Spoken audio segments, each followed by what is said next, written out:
Right now, orbiting above your head, there are over 130 million pieces of debris circling the Earth at 28,000 kilometers per hour.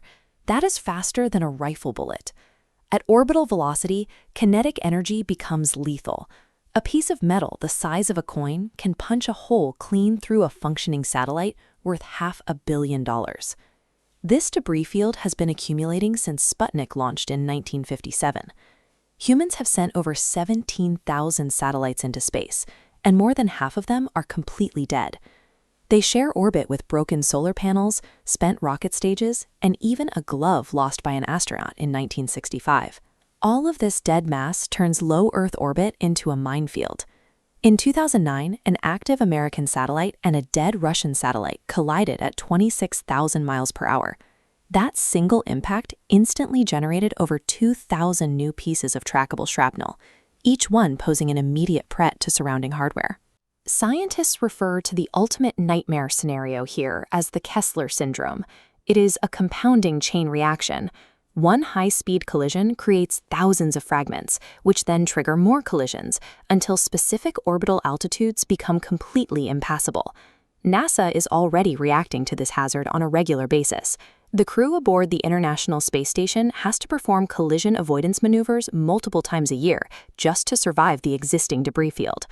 A destroyed satellite costs hundreds of millions of dollars to replace, but the collapse of the terrestrial networks it supports would cost trillions. Modern supply chains, global GPS navigation, atmospheric monitoring, and banking transaction systems all rely on continuous satellite uplinks. The risk is concentrated in the terrestrial services that go dark the moment a collision occurs, putting trillions of dollars of infrastructure at the mercy of a single debris strike. The financial responsibility for managing this massive risk falls to a highly specialized group of institutions. Century-old marketplaces like Lloyd's of London, alongside dedicated aerospace divisions at AXA and Allianz, are actively underwriting the risk of space collisions. This comparative scale chart shows exactly what these institutions are up against. The global space insurance market takes in roughly $2 billion annually, but the actual economic value at risk, the telecom networks and defense assets dependent on those satellites, is rapidly approaching $1 trillion. To price out a policy with that much liability, actuaries rely on a few specific variables. As this cross-section of Earth illustrates, a satellite's operating altitude dictates its baseline risk.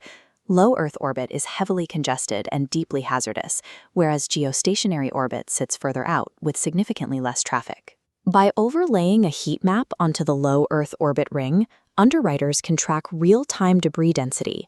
Insurtech startups now use AI models to calculate the exact probability of a strike, down to the percentage point within these specific orbital bands. Those calculations are becoming drastically more difficult to perform. Private companies like SpaceX and Amazon are currently launching mega constellations, deploying thousands of new internet satellites into the exact same orbital lanes. We have gone from around 2,000 active satellites in 2019 to over 9,000 today. Injecting thousands of new active units into an already dense, hypervelocity debris field exponentially multiplies the statistical probability of a catastrophic strike. More traffic guarantees a higher risk of collision. Higher risk directly forces an increase in insurance premiums. As the orbital lanes fill up, covering the massive liability of space hardware has quietly evolved into an incredibly lucrative financial sector. Insurance companies are no longer content with simply paying out settlements after a satellite shatters. The smartest players in the market are now actively engineering a way to prevent the damage entirely. They are introducing compliance-linked insurance. Underwriters now offer steep premium discounts to satellite operators who implement concrete sustainability measures, like contracting with active debris removal services, essentially hiring space garbage trucks to capture and deorbit their dead hardware. If you buy a car with airbags and anti-lock brakes, your auto insurance rate drops. If you launch a satellite equipped with a multi-million-dollar collision avoidance system or a deorbit thruster, space insurers apply the exact same logic. Terrestrial regulators are stepping in to accelerate this trend.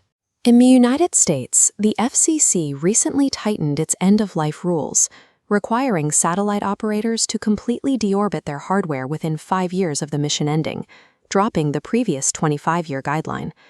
Every time a government enforces stricter regulations on orbital traffic, operators are forced to comply, creating massive global demand for specialized insurance products that cover the cost of compliance. Analysts compare this exact compounding market to the birth of cyber insurance in the early 2000s.